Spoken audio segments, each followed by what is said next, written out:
Felipe, e agora? Nosso molho está quase pronto. Massa pronta? Massa pronta. A gente vai cozinhar essa massa em água e sal. E depois a gente vai finalizar o nosso prato e montar ele, empratar bonitinho. Nada de óleo ali, né? Só Nada de óleo. sal. Dicas importantes para fazer massa, cozinhar massa, independente de qual for. Água em abundância, então geralmente 100 gramas de massa para cada 1 litro de água, então quer fazer 500 gramas de massa. 100 gramas para 1 litro? Isso, para não grudar e para... Claro que nem sempre dá, mas a ideia geral é sempre essa. Água, sal, igual a água do mar, então o italiano fala essa linguagem meio poética, ela tem que estar salgada ao ponto de tu lembrar que a água do mar, então bem poético. E uma coisa que é muito importante e quase ninguém faz é o quê? A gente finaliza sempre a massa no molho, não o molho na massa. Traduz isso aí. A gente primeiro cozinha a massa quase até o ponto e joga ela dentro do molho e ela finaliza com ela o molho. termina de cozinhar. Porque ela solta um pouco do amido, deixa o molho um pouco mais grosso e puxa esse sabor. Então tu vai ter uma massa com gosto de molho, não uma massa com molho jogado em cima. Então, geralmente a gente faz o quê? Um dos grandes erros na hora de fazer uma massa. O pessoal cozinha a massa, deixa ela escorrendo lá, ela passa do ponto, lava para tirar o amido, então ela não vai absorver molho. E depois começa o molho. Não, a gente faz o molho primeiro, depois bota para cozinhar a massa e joga dentro do molho e finaliza esse processo. E a água do molho sempre vai ajudar a deixar ela mais espessa, mais salgada, mais aveludada. E quando tu faz isso, tu também não faz o escorrimento, porque tu passa direto, ela fica mais saborosa, ela mantém mais isso, né? Mais as propriedades, não perde o amido, vai deixar tudo mais, vai fazer muito mais sentido. Então, água sempre fervendo. Esperar ela ferver aqui pra gente botar a massa e o nosso molho aqui também. A gente vai entrar com... Aqui, ó, essa gelatina é caldo de ossos. O que a gente faz? A gente pega os ossos do tutano, do boi, e entra na panela com cebola, salsão e cenoura. Mas tu faz aqui? Isso. Nessa panela que tu perguntou ali, a gente faz o caldo de ossos. Ele fica mais ou menos 30 horas ali cozinhando. 30 horas? 30 horas ali cozinhando e a gente usa para base de muita coisa. Praticamente todos os nossos molhos escuros, os nossos molhos de carne, vão essa base de início e daí a gente começa a fazer para dar sabor, para dar profundidade. Então, isso aqui é uma pílula de sabor, digamos, no nosso molho. Então a gente vai botar um pouquinho dessa gelatina aqui. Mas para nós mortais, eu consigo comprar isso pronto? No mercado agora tá vendendo caldo de carne em embalagemzinha de leite, então substitui o caldo de ossos. Tá. Apesar que o osso diz que tem mais propriedade, né? Mas no restaurante ele é muito usado porque sobrava, não tinha muito o que fazer. Então o pessoal comprava as carcaças e sobrava o osso, então torrava e fazia um molho ali para aproveitar. Uma questão de aproveitamento, né? De aproveitamento. Quase tudo no restaurante, assim, tem muita coisa de processos que são para aproveitar melhor os ingredientes e ter sabor sem ter custo, né? Nessa loucura de processo, qual foi o maior aprendizado que tu teve em processo, em erro, né? Porque erro é fantástico para aprender, né? Botar um paninho embaixo da toalha, embaixo da tábua de corte. Sério? É o primeiro e grande aprendizado da cozinha. Sempre quando for cortar qualquer coisa, bota um paninho, um perfex embaixo da tábua para não correr, ninguém se machucar, tu conseguir trabalhar melhor. Seco ou molhado? Molhar levemente úmido para ele aderir na bancada. Então sempre que tu for cortar qualquer coisa, porque assim, ó, grande parte do trabalho da cozinha é picar. Então, botar um pano embaixo da tábua é o primeiro passo para ter uma cozinha eficiente. E tu já viu um acidente feio assim? Já, de cortar a ponta de dedo. Uma das coisas que dá muito acidente na cozinha é um mandolim, sabe? Às vezes tá apoiado numa tábua que não tá apoiada, ela corre, arranca por dedo e dá uns acidentes feios. Então, botar o pano embaixo da tábua é o primeiro grande passo para ter uma cozinha eficiente. Se chegar numa cozinha e tu vê que não tem um pano embaixo da tábua, pode ter certeza que nada funciona naquela cozinha. Eu vou dizer que eu tenho uma marca aqui na mão de um acidente similar, mas é numa fatiadeira.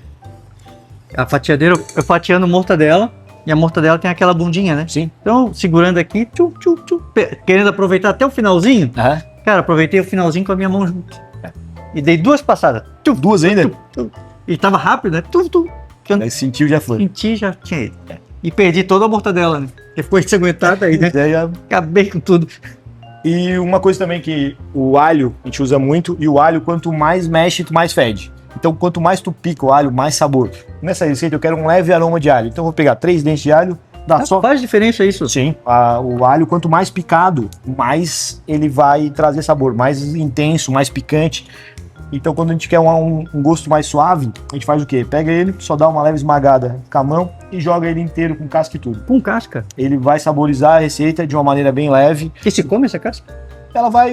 Não, a gente vai tirar o grão depois, ele vai participar ali do processo. Ele se mantém inteiro. Isso, depois a gente tira. Se for um processo muito longo, ele vai acabar sumindo. Mas hoje a gente vai deixar ali, vai saborizar, depois a gente tira. E se eu picar bem esse alho, ele vai... Quanto mais picadinho, a gente tem essa impressão de quanto mais picadinho, menos a gente vai sentir. Não, quanto mais picadinho, mais intenso ele vai ficar. Então, quando tu quer pouco gosto de alho, deixa ele maior. E agora, vamos entrar com as alcaparras. Que ela vai trazer um ponto de sal para essa receita. E a cebola roxa, que ela vai soar aqui dentro. E agora a gente vai trazendo a parte sutil do molho, é isso? Isso. Finalização do molho e a complexidade, digamos assim, com ela vai dar uma leve murchada, vai perder um pouco dessa acidez.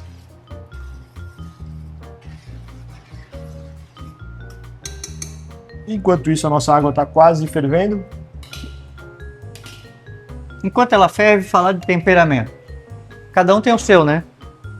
Temperamento é tipo religião, time de futebol. Como que o líder consegue domar seu temperamento para ter o tempero certo, vamos dizer assim, para cuidar da equipe, da gestão, das contas, fazer todo esse trabalho? A pergunta é difícil, né? É difícil a pergunta e fazer, né? Mais fazer do que a pergunta, eu acho. Então, eu sempre falo que eu tenho dois momentos como profissional. Eu tenho dois momentos muito claros dentro da minha dinâmica. Um é o Felipe constante, que tu vai encontrar sempre, e tem o Felipe do empratamento.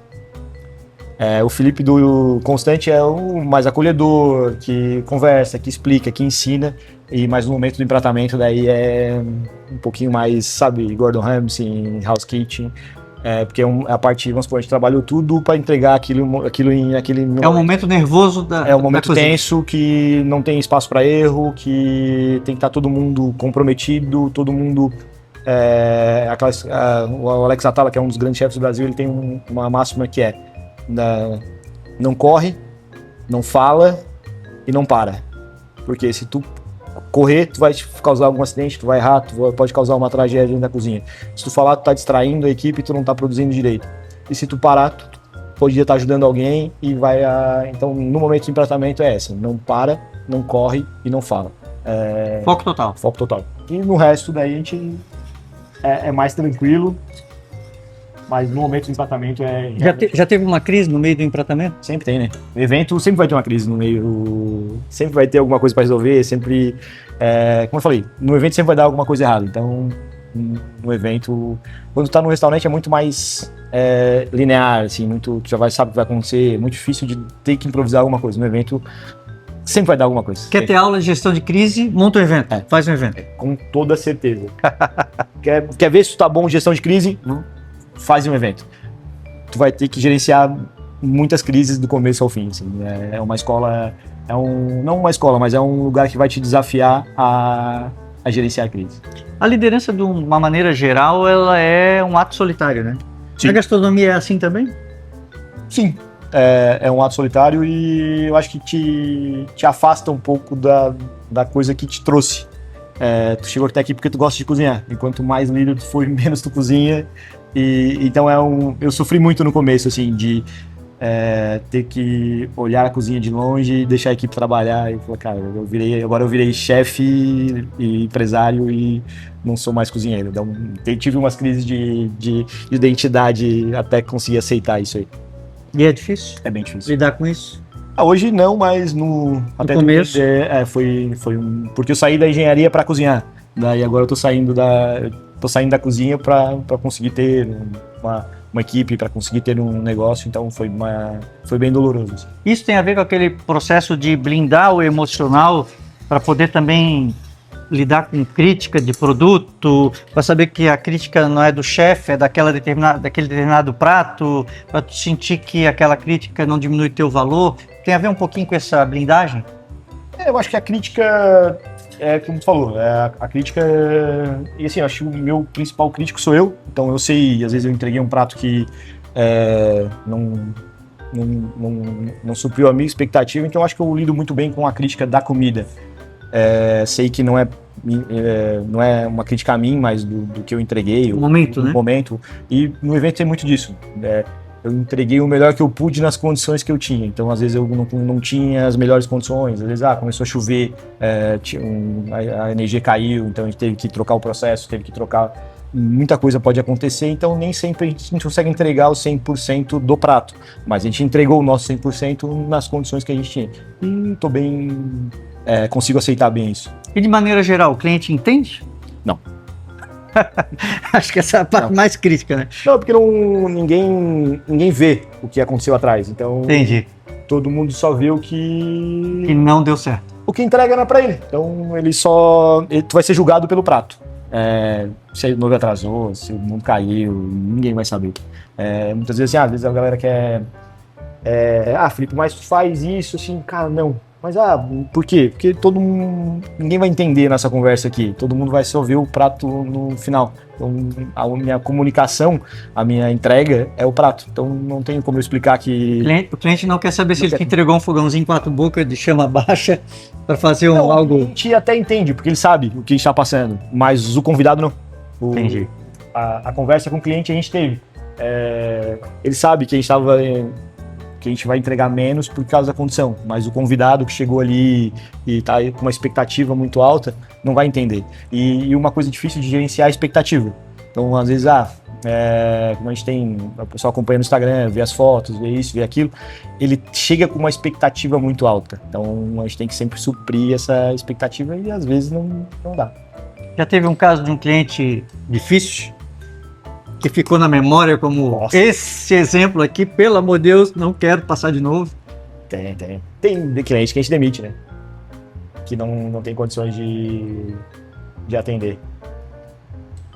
E tem um negócio que a gente chama, que eu coloco, que é o coeficiente de incomodação, assim. Tem clientes que a gente tem que botar um valor um pouco a mais, porque sabe que... Dá trabalho. Dá muito trabalho. Pior que filho. Bem pior. Porque o filho é nosso, né? Mas tem bastante. Porque a gente lida com a expectativa das pessoas, então é difícil. Assim, às vezes a pessoa quer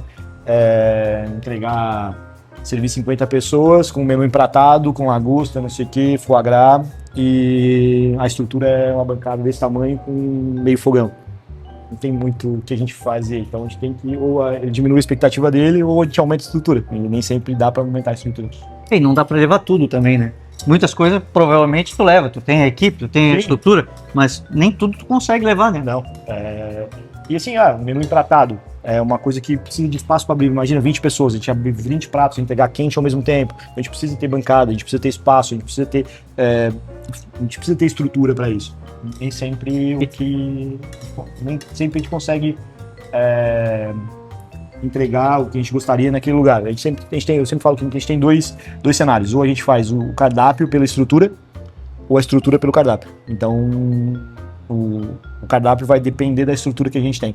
Ou então, a gente quer montar o cardápio, a gente tem que montar a estrutura para fazer esse cardápio. E diferente do teu ambiente, lá tu não tem uma luzinha para manter o prato quente. Vai ter que montar rápido, e servir rápido. Combinado, um fogão de 6 bocas. Uma chama boa. Espaço para ter 4 pessoas trabalhando. Às vezes só cabe 2, não tem o que fazer. Pelo que eu tô vendo, tá pronto aí, né? Prontíssimo. Agora é hora da comida, então? Na hora da comida a gente vai fazer o quê? Vamos pegar e vamos entrar com essa maravilha do mundo aqui que se chama pecorino romano.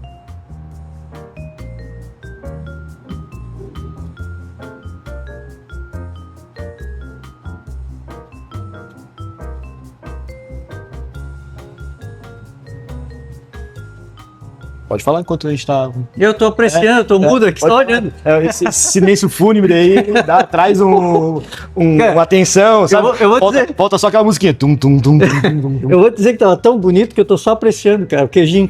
Eu tava pensando aqui, inclusive, assim, como ele faz uma folha mais fina. Porque esse ralador é isso. E quando a gente quer emulsionar e trazer cremosidade no prato, quanto mais fino for o ralo, mais ele emociona, mais ele consegue dar cremosidade no prato. Então esse raladorzinho aqui, cara, é um utensílio indispensável para quem quer fazer massa, quer fazer risoto.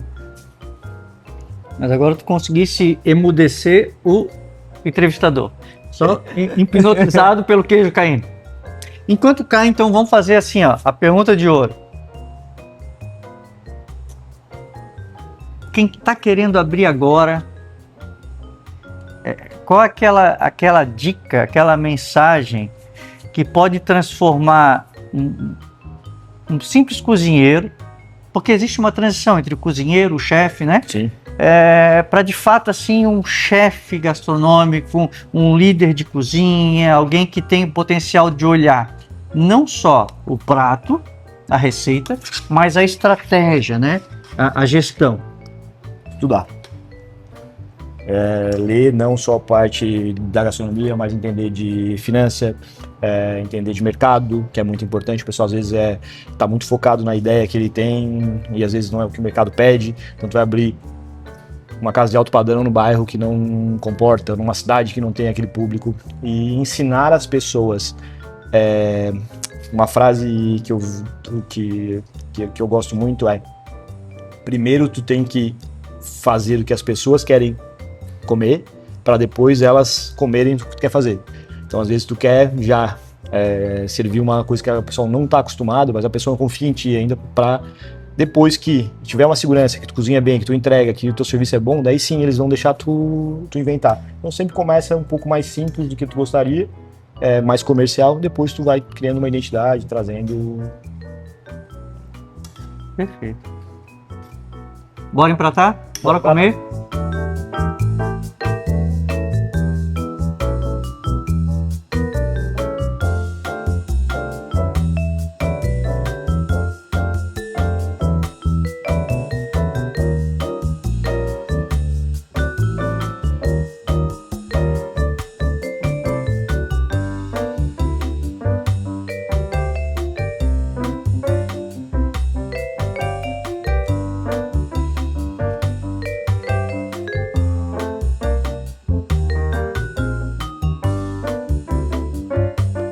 Eu reparei que aqui atrás tem a foto de dois senhores.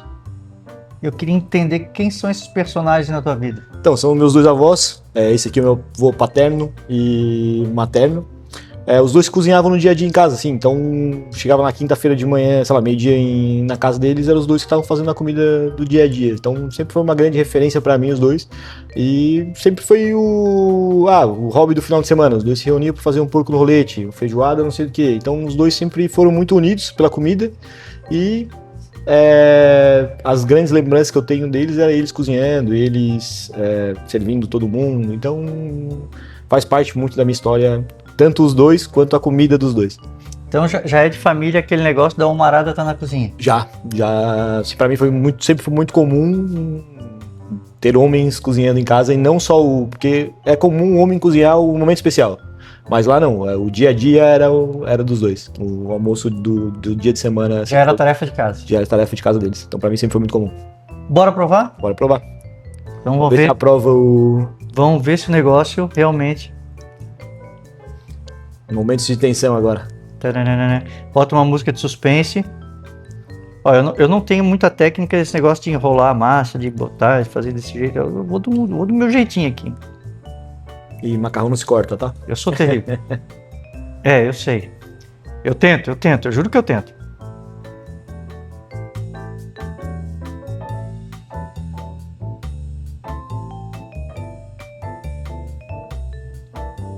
Muito bom. Provado?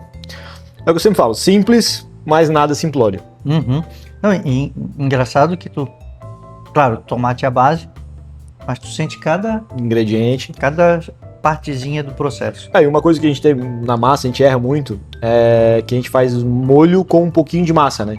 Uhum. Mas o molho e massa tem que ter uma proporção ideal para não ficar só molho ou só massa. É igual o hambúrguer. Às vezes, muito pão não é legal e muita carne também não é legal. Então, o excesso de molho também, às vezes, acaba com a experiência do prato. Ficou fabuloso. Parabéns. Muito obrigado. Felipe, obrigado. Eu que mais uma vez. Espero ter outras vezes você no programa. Com certeza, já estava combinado para mim. E A vamos bochecha de porco. Eu ia dizer agora, vamos para aquela receita da bochecha de porco. Exatamente. Próximo passo, receita de bochecha de porco com erva doce. Então fechou. Combinado? Combinado. Gente, obrigado mais uma vez por você estar com a gente. Até a próxima. É isso aí.